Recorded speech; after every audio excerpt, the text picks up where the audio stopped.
নমস্কাৰ। এই মুহূৰ্তত আহি পৰিছে অসমবাসী ৰাইজৰ কাৰণে কেইবাটাও গুৰুত্বপূৰ্ণ খবৰ। অসমৰ লাখ লাখ ধনী দুখীয়া পৰিয়ালৰ বাবে এটা ডাঙৰ খবৰ। অৰ্থাৎ অৰুণোদয় আঁচনি আৰু ৰেচন কাৰ্ডক লৈ মুখ্যমন্ত্ৰী ডক্টৰ হিমন্ত বিশ্ব শৰ্মাই কৰিলে বৃহৎ ঘোষণা। অৰ্থাৎ নতুনকৈ অৰুণোদয় আঁচনি কোনে কোনে লাভ কৰিব আৰু ৰেচন কাৰ্ডক লৈ বিশেষ ঘোষণা কৰিলে সবিশেষ জানিব এইটো ভিডিঅ'ৰ মাধ্যমত। আৰু মুখ্যমন্ত্ৰী ডক্টৰ হিমন্ত বিশ্ব শৰ্মা আজি 6টাকৈ আঁচনি ঘোষণা কৰিলে। গতিকে ভিডিঅ'টো সম্পূৰ্ণ চাওক আৰু ভালদৰে বুজি লওক। আৰু যিসকল দুখীয়া দৰিদ্ৰ পৰিয়াল এতিয়ালৈকে চৰকাৰী ঘৰ পোৱা নাই তেওঁলোকলৈ বৃহৎ ঘোষণা আৰু নতুন আপডেট। আৰু PM কিষাণ যোজনা 19নং কিস্তি ধন কেতিয়া দিব আৰু কোনে কোনে লাভ কৰিব। আৰু 19নং কিস্তি ধন পাবলৈ হ'লে কেইটামান কাম কৰিব লাগিব আৰু আজি নতুন কেইবাটাও আঁচনিৰ বিষয়ে জানিব এইটো ভিডিঅ'ৰ জৰিয়তে। গতিকে ভিডিঅ'টো সম্পূৰ্ণ চাওক আৰু ভালদৰে বুজি লওক। তবলক ভিডিঅ'টো আৰম্ভ কৰোঁ। আৰু আজিৰ প্ৰথমটো খবৰ হৈছে ৰাজ্যবাসীৰ বাবে এটা ডাঙৰ খবৰ। অৰ্থাৎ অৰুণোদয় আঁচনি 3.0 আৰু ৰেচন কাৰ্ডক লৈ মুখ্যমন্ত্ৰী ডক্টৰ হিমন্ত বিশ্ব শৰ্মাই কৰিলে বৃহৎ ঘোষণা। অৰ্থাৎ নতুনকৈ অৰুণোদয় আঁচনি কোনে কোনে লাভ কৰিব আৰু ৰেচন কাৰ্ড কোনে কোনে লাভ কৰিব। নতুন এটা আপডেট আহি পৰিছে। পোনপ্ৰথমতে আপডেটটো এবাৰ চাই লওক।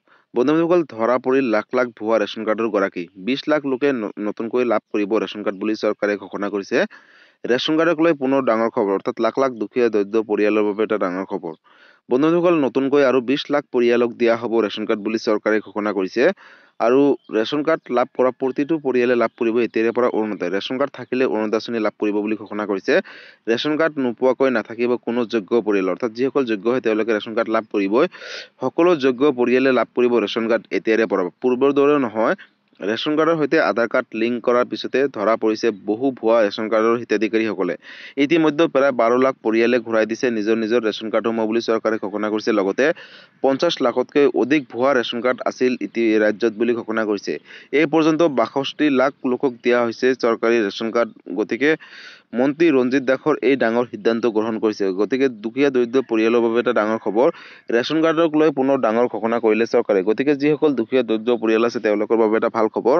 কাৰণ ৰাজ্যত নতুনকৈ 20 লাখ পৰিয়ালে লাভ কৰিব ৰেচন কাৰ্ড, যিসকলে পূৰ্বতে ৰেচন কাৰ্ড পোৱা নাছিলে। আৰু যিসকলে যোগ্য হ'ব তেওঁলোকৰ ৰেচন কাৰ্ড লাভ কৰিব আৰু তাৰ পিছত তেওঁলোকক অৰুণোদয় আঁচনি 3.0 অন্তৰ্ভুক্ত কৰিব। আৰু বন্ধুসকল, বহুতো ভুৱা হিতাধিকাৰী আছে, যেনেকৈ নিজৰ ভুৱা ডকুমেণ্টছেৰে হয়তো তেওঁলোকে ৰেচন কাৰ্ড লাভ কৰিছিলে বা আধাৰ কাৰ্ড নোহোৱাকৈও এটা সময়ত ৰেচন কাৰ্ড লাভ কৰিছিলে। কিন্তু যেতিয়াৰে পৰা ৰেচন কাৰ্ডৰ লগত আধাৰ কাৰ্ডটো লিংক কৰিব গৈছে তেতিয়া মানে চৰকাৰে সকলোখিনি তথ্য গম পাইছে যে কাৰোবাৰ ঘৰত চৰকাৰী চাকৰিয়াল হয়তো আপোনাৰ ৰেচন কাৰ্ড লাভ কৰিছে বা বছৰি 2 লাখ টকাতকৈ আয় যিসকলৰ বেছি তেওঁলোকেও ৰেচন কাৰ্ড লাভ কৰিছে। সেই গতিকে বহুতৰো নাম কৰ্তন কৰিছে ৰেচন কাৰ্ডৰ পৰা আৰু লাখ লাখ হিতাধিকাৰীসকলে ৰেচন কাৰ্ড চৰকাৰক ঘূৰাই দিছে। গতিকে বন্ধুসকল, ৰেচন কাৰ্ডক লৈ এইটো এটা ডাঙৰ আপডেট আছিলে। আৰু ৰেচন কাৰ্ড থাকিলেহে অৰুণোদয় আঁচনি 3.0 আবেদন কৰিব পাৰিব। বন্ধুসকল, যিসকল যোগ্য পৰিয়াল হ'ব তেওঁলোকক পোনপ্ৰথমতে ৰেচন কাৰ্ড প্ৰদান কৰিব চৰকাৰে আৰু তাৰ পিছত তেওঁলোকক অৰুণোদয় আঁচনি 3.0 অন্তৰ্ভুক্ত কৰিব বুলি ইতিমধ্যে চৰকাৰে ঘোষণা কৰিছে। অৰ্থাৎ ৰেচন কাৰ্ড নাথাকিলে আপোনালোকে অৰুণোদয় আঁচনি 3.0 আবেদন কৰিব নোৱাৰিব আৰু ৰেচন কাৰ্ড থাকিলেহে আপোনালোকে অৰুণোদয় আঁচনি 3.0 আবেদন কৰিব পাৰিব। আৰু ৰেচন কাৰ্ড আপোনালোকে অফলাইনৰ মাধ্যমত আবেদন কৰিব লাগিব। আৰু ইতিমধ্যে আবেদনৰ প্ৰক্ৰিয়াটো কেইদিনমান আগতে চলি আছিলে, এতিয়া বৰ্তমান চলা নাই আৰু আকৌ পুনৰ চৰকাৰে ফৰ্ম বিতৰণ কৰিব। আৰু যেতিয়া ফৰ্মখন বিতৰণ কৰি লগালগ এটা ভিডিঅ' বনাই আপোনালোকৰ মাজলৈ শ্বেয়াৰ কৰি দিম। আৰু আজিৰ পৰৱৰ্তী খবৰটো হৈছে ৰাজ্যবাসীৰ বাবে আন এটা ডাঙৰ খবৰ। অৰ্থাৎ লাখ লাখ দুখীয়া দৰিদ্ৰ মধ্যবিত্ত পৰিয়ালৰ বাবে এটা ডাঙৰ খবৰ। কাৰণ চৰকাৰী ঘৰক লৈ মুখ্যমন্ত্ৰী ডক্টৰ হিমন্ত বিশ্ব শৰ্মাই কৰিলে বৃহৎ ঘোষণা। বন্ধুসকল, যিসকল দুখীয়া দৰিদ্ৰ আৰু মধ্যবিত্ত পৰিয়াল এতিয়ালৈকে চৰকাৰী ঘৰ পোৱা নাই বা কেঁচা ঘৰত আছে তেওঁলোকৰ বাবে এটা ভাল খবৰ। অসমত কোনো মানুহে যাতে কেঁচা ঘৰত নাথাকে তাৰ বাবে চৰকাৰে ডাঙৰ সিদ্ধান্ত গ্ৰহণ কৰিছে। পোনপ্ৰথমতে আপডেটটো এবাৰ চাই লওক। কোনো মানুহে কেঁচা ঘৰত থাকিব নালাগে। নতুনকৈ 1,73,000 লোকক দিয়া হ'ব বিনামূলীয়াকৈ চৰকাৰী ঘৰ। অৰ্থাৎ লাখ লাখ দুখীয়া দৰিদ্ৰ পৰিয়ালৰ বাবে এটা ডাঙৰ খবৰ। ৰাজ্যৰ লাখ লাখ লোকৰ বাবে ডাঙৰ সিদ্ধান্ত গ্ৰহণ কৰিছে চৰকাৰে। যিসকল পূৰ্বতে চৰকাৰী ঘৰ পোৱা নাই তেওঁলোকে লাভ কৰিব। ইতিমধ্যে 20 লাখ লোকে লাভ কৰিছে বিনামূলীয়া চৰকাৰী পকী ঘৰ আৰু নতুনকৈ 1,73,000 লোকক দিয়া হ'ব চৰকাৰী বিনামূলীয়াকৈ পকী ঘৰ বুলি চৰকাৰে ঘোষণা কৰিছে। প্ৰধানমন্ত্ৰী আৱাস যোজনাৰ অধীনত লাভ কৰিব এই পকী ঘৰসমূহ বুলি চৰকাৰে উল্লেখ কৰিছে। ইতিমধ্যে এই নতুন ঘৰৰ বাবে সকলো প্ৰক্ৰিয়া সম্পূৰ্ণ হৈ উঠিছে। ৰাজ্যত 7 লাখ লোকে নতুনকৈ লাভ কৰিব চৰকাৰী পকী ঘৰ PMAYG অধীনত। আৰু প্ৰধানমন্ত্ৰী আৱাস যোজনাৰ লগতে মুখ্যমন্ত্ৰী আৱাস যোজনাৰ অধীনতো লাভ কৰিব বিনামূলীয়াকৈ চৰকাৰী পকী ঘৰ বুলি চৰকাৰে ঘোষণা কৰিছে। লগতে শীঘ্ৰেই মুখ্যমন্ত্ৰী আৱাস যোজনাৰ অধীনতো নিৰ্মাণ কৰা হ'ব বিনামূলীয়াকৈ চৰকাৰী পকী ঘৰ। কোনো মানুহে যাতে কেঁচা ঘৰত থাকিব নালাগে সেয়া সুনিশ্চিত কৰিব এতিয়াৰে পৰা চৰকাৰে। এই মাহতে হাজাৰ হাজাৰ পৰিয়াললৈ চৰকাৰী ঘৰৰ সুবিধা দিব বুলি চৰকাৰে ঘোষণা কৰিছে। গতিকে বন্ধুসকল, যিসকল দুখীয়া দৰিদ্ৰ আৰু মধ্যবিত্ত পৰিয়াল আছে তেওঁলোকে যদিহে পূৰ্বতে চৰকাৰী ঘৰ পোৱা নাছিলে তেনেহ'লে তেওঁলোকে লাভ কৰিব চৰকাৰী ঘৰ। আৰু চৰকাৰী ঘৰ লাভ কৰিব হ'লে তেওঁলোকৰ অৰ্থাৎ ৰেচন কাৰ্ড থকাটো বাধ্যতামূলক। যাৰ যাৰ ঘৰত ৰেচন কাৰ্ড আছে তেওঁলোকে চৰকাৰী ঘৰ লাভ কৰিব বুলি চৰকাৰে ঘোষণা কৰিছে। কাৰণ পূৰ্বৰ দৰে নহয়, এতিয়া বহুতখিনি সাল সলনি কৰিছে চৰকাৰে। গতিকে আপোনালোকে চৰকাৰী ঘৰ আবেদন কৰাৰ আগতে নিজৰ ৰেচন কাৰ্ড থকাটো বাধ্যতামূলক। তাৰ লগতে ৰেচন কাৰ্ডৰ লগত আধাৰ কাৰ্ডটো লিংক ৰাখিব লাগিব আৰু বেংকৰ লগত আধাৰ কাৰ্ড লিংক ৰাখিব লাগিব, যদিহে আপোনালোকে চৰকাৰী ঘৰ লাভ কৰিম বুলি ভাবিছে।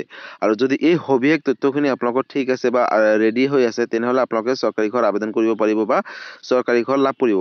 আৰু বন্ধু বান্ধৱীসকল, পূৰ্বৰ দৰে নহয়, এতিয়াৰে পৰা চৰকাৰী ঘৰৰ লিষ্টত নাম অহাৰ লগে লগে আপোনালোকৰ বেংকত সোমাব টকা চৰকাৰী ঘৰৰ বাবে। আৰু ডিবিটিৰ মাধ্যমত এই টকাসমূহ প্ৰেৰণ কৰিব। তাৰ বাবে আপোনালোকে বেংকৰ লগত আধাৰ কাৰ্ডটো লিংক ৰাখিব। আৰু যিসকল নতুনকৈ আবেদন কৰিব, পূৰ্বতে তেওঁলোকে যাতে কোনো ধৰণৰ চৰকাৰী ঘৰ পোৱা হ'ব নালাগে। কাৰণ চৰকাৰে ইতিমধ্যে ঘোষণা কৰিছে, যিসকল দুখীয়া দৰিদ্ৰ মধ্যবিত্ত পৰিয়াল আছে, কেঁচা ঘৰত আছে, তেওঁলোককহে চৰকাৰে পকী ঘৰ প্ৰদান কৰিব। গতিকে চৰকাৰী ঘৰক লৈ এইটো এটা ডাঙৰ আপডেট আছিলে। যদি আপোনালোকে চৰকাৰী ঘৰক লৈ কিবা সুধিবলগীয়া বা বিশেষ জানিবলগীয়া আছে, আপোনালোকে মোক কমেণ্ট কৰি জনাব। মই নিশ্চয় ৰিপ্লাই দিবলৈ চেষ্টা কৰিম। আৰু আজিৰ পৰৱৰ্তী খবৰটো হৈছে ৰাজ্যবাসীৰ বাবে আন এটা ডাঙৰ খবৰ, অৰ্থাৎ PM কিষাণ সন্মান নিধি যোজনাৰ 18 নং কিস্তিধন ইতিমধ্যে 5 অক্টোবৰ তাৰিখে দিছিলে। এতিয়া আহিবলগীয়া 19 নং কিস্তিধনক লৈ বৃহৎ আপডেট আহিছে। আৰু লগতে লাখ লাখ কৃষকৰ বাবে এটা ডাঙৰ খবৰ, অৰ্থাৎ চৰকাৰে ডাঙৰ সিদ্ধান্ত গ্ৰহণ কৰিছে। গতিকে কি গ্ৰহণ কৰিছে চৰকাৰে সিদ্ধান্ত, পোনপ্ৰথমতে আপডেটটো এবাৰ চাই লওক।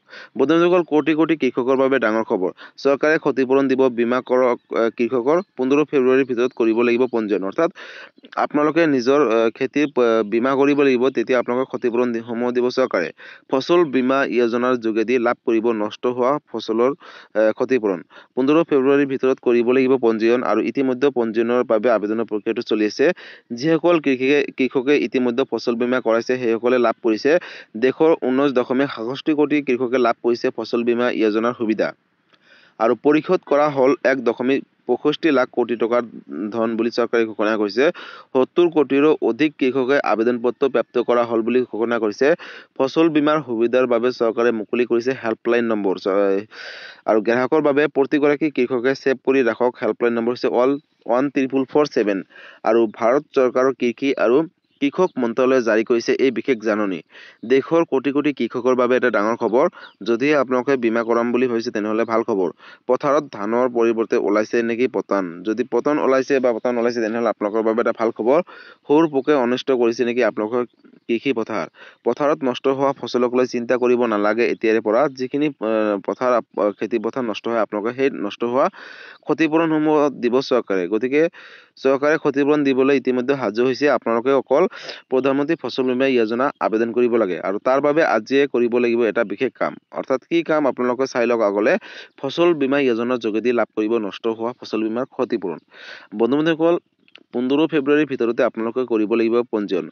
অৰ্থাৎ যিসকল যোগ্য কৃষক হয়, তেওঁলোকৰ যদি কিবা কাৰণত নিজৰ ফচলসমূহ বেয়া হৈছে বা নষ্ট হৈছে, তেনেহ'লে অতি শীঘ্ৰেই আপোনালোকে ফচল বীমা কৰি লওক। আৰু প্ৰধানমন্ত্ৰী ফচল বীমা যোজনাৰ জৰিয়তে আপোনালোকৰ যিখিনি খেতি পথাৰ নষ্ট হৈছে, তেনেহ'লে সেই ক্ষতিপূৰণখিনি চৰকাৰে আপোনালোকৰ বেংক একাউণ্টত ডিবিটিৰ মাধ্যমত দিব। আৰু তাৰ বাবে আপোনালোকে অতি শীঘ্ৰেই, অৰ্থাৎ 15 ফেব্ৰুৱাৰীৰ আগতে আবেদন কৰিব লাগিব। আৰু ইতিমধ্যে আবেদনৰ প্ৰক্ৰিয়াটো চলি আছে। গতিকে লাখ লাখ কৃষকৰ বাবে এটা ডাঙৰ খবৰ। আৰু বন্ধুসকল, PM কিষাণ যোজনাৰ 19 নম্বৰ কিস্তিধন কেতিয়া দিব আৰু কোনে কোনে লাভ কৰিব, সবিশেষ জানিব। বন্ধুসকল, যোৱা 5 অক্টোবৰ তাৰিখে PM কিষাণ যোজনাৰ অধীনত যিসকল কৃষক আছে, তেওঁলোকৰ বেংক একাউণ্টত 2000 টকা পোনপটীয়াকৈ 18 নম্বৰ কিস্তিধন প্ৰেৰণ কৰিছিলে প্ৰধানমন্ত্ৰী নৰেন্দ্ৰ মোদী ডাঙৰীয়াই। কিন্তু এতিয়াও লাখ লাখ কৃষকে 18 নম্বৰ কিস্তিধন পোৱা নাই। আৰু তেওঁলোকে 19 নম্বৰ কিস্তিধনৰ লগত দুটাকৈ ইনষ্টলমেণ্ট লাভ কৰিব। আৰু তাৰ বাবে তেওঁলোকে বিশেষ কেইটামান কাম কৰিব লাগিব। অৰ্থাৎ পোনপ্ৰথমতে জানিব লাগিব তেওঁলোকে কিহৰ বাবে বঞ্চিত হৈ আছে 18 নম্বৰ কিস্তিৰ পৰা। হয়তো বহুত কৃষকে নিজৰ বেংকৰ লগত আধাৰ কাৰ্ড লিংক কৰা নাছিলে, আৰু তাৰ বাবে তেওঁলোকৰ বেংকত এই টকাসমূহ প্ৰেৰণ হোৱা নাছিলে। কাৰণ এই টকাসমূহ ডিবিটিৰ মাধ্যমত প্ৰেৰণ হয়। আৰু যদি আপোনালোকে বেংকৰ লগত আধাৰ কাৰ্ডটো লিংক কৰিবলৈ অসুবিধা হয়, বা বেংকৰ লগত আধাৰ কাৰ্ড লিংক কৰা হোৱা নাই, বা ডিবিটি এক্টিভেট নাই, তেনেহ'লে আপোনালোকে নতুনকৈ পোষ্ট অফিচত এটা একাউণ্ট খুলি ল'ব। আৰু পোষ্ট অফিচৰ একাউণ্টতে আপোনালোকে PM কিষাণ সন্মান নিধি যোজনাৰ টকাসমূহ সোমাব। আৰু এই কাম আপোনালোকে 19 নম্বৰ কিস্তিধন পোৱাৰ আগতে কৰিব লাগিব। তেতিয়াহে আপোনালোকে পূৰ্বৰ কিস্তিধনসমূহ লাভ কৰিব। আৰু বহুত কৃষকে এলেহুৱা কৰিছে EKC কৰাৰ ক্ষেত্ৰত। হয়তো বহুতে EKC সমূহ এতিয়ালৈকে কমপ্লিট কৰা নাই। আৰু চৰকাৰে ইতিমধ্যে ঘোষণা কৰিছে লাখ লাখ কৃষকে EKC নকৰাৰ বাবে তেওঁলোকে PM কিষাণ যোজনাৰ 18 নম্বৰ কিস্তিধনৰ পৰা বঞ্চিত হ'ব, বা 19 নম্বৰ কিস্তিধনৰ পৰা বঞ্চিত হৈ থাকিব বুলি চৰকাৰে ঘোষণা কৰিছে। গতিকে বন্ধুসকল, যদি আপোনালোকে এজন যোগ্য কৃষক হয়, যদি পূৰ্বৰ কিস্তিধনৰ পৰা বঞ্চিত হৈছে, তেনেহ'লে আপোনালোকে EKC সমূহ কমপ্লিট কৰিব লাগিব। আৰু তাৰ বাবে আপোনালোকে ওচৰ চুবুৰীয়া CSC চেণ্টাৰত যাব লাগিব আৰু CSC চেণ্টাৰত গৈ কিন্তু আপোনালোকে নিজৰ আধাৰ কাৰ্ডৰ সৈতে আৰু ৰেজিষ্ট্ৰেশ্যন নম্বৰৰ সৈতে আপোনালোকে KYC সমূহ কমপ্লিট কৰিব পাৰিব ফিংগাৰপ্ৰিণ্টৰ জৰিয়তে। গতিকে বন্ধুসকল আপোনালোকে পলম নকৰি 19 নম্বৰ কিস্তি ধন দিয়াৰ আগতে আপোনালোকে এই বিশেষ কামখিনি কৰি লওক, তেতিয়া আপোনালোকে লাভ কৰিব 19 নম্বৰ কিস্তি ধন। আৰু 19 নম্বৰ কিস্তি ধন কেতিয়া দিব? চাওক বন্ধুসকল, PM কিষাণ যোজনাৰ অধীনত 3বাৰকৈ 2000কৈ দিয়া হয়, অৰ্থাৎ 3টা ইনষ্টলমেণ্টৰ যোগেদি। গতিকে প্ৰথম কিস্তি ধনটো প্ৰত্যেক বছৰে ফেব্ৰুৱাৰী মাহতে প্ৰেৰণ কৰে চৰকাৰে। গতিকে বন্ধুসকল আপোনালোকে PM কিষাণ যোজনাৰ 19 নম্বৰ কিস্তি ধনটো 2025 চনৰ ফেব্ৰুৱাৰী মাহত লাভ কৰিব বুলি ইতিমধ্যে অফিচিয়েলভাৱে আপডেট আহিছে। এতিয়ালৈকে চৰকাৰী ডেটটো ঘোষণা কৰা নাই, যাৰ বাবে আপোনালোকৰ মাজত মই এতিয়া অৱগত কৰিব নোৱাৰিছোঁ। কিন্তু আহিবলগীয়া সময়ত চৰকাৰে ডেটটো ঘোষণা কৰিব আৰু যেতিয়া ডেটটো ঘোষণা কৰে লগালগ এটা ভিডিঅ' মানে আপোনালোকৰ মাজতে মই অৱগত কৰিম।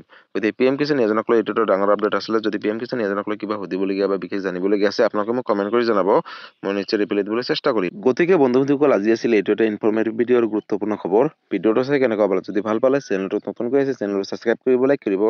কিবা সুধিবলগীয়া বা বিশেষ জানিবলগীয়া আছে আপোনালোকে মোক কমেণ্ট কৰি জনাব, মই নিশ্চয় ৰিপ্লাই দিবলৈ চেষ্টা কৰিম। আৰু এই ভিডিঅ'টো আপোনালোকৰ সকলোৰে মাজলৈ শ্বেয়াৰ কৰি দিব। আৰু যদি ফেচবুক পেজৰ পৰা চাই আছে তেনেহ'লে ফেচবুক পেজটো ফ'ল' কৰিবলৈ নাপাহৰিব আৰু ফেচবুক পেজৰ পৰা সকলোৰে মাজলৈ শ্বেয়াৰ কৰি দিব। ধন্যবাদ। জয় আই অসম।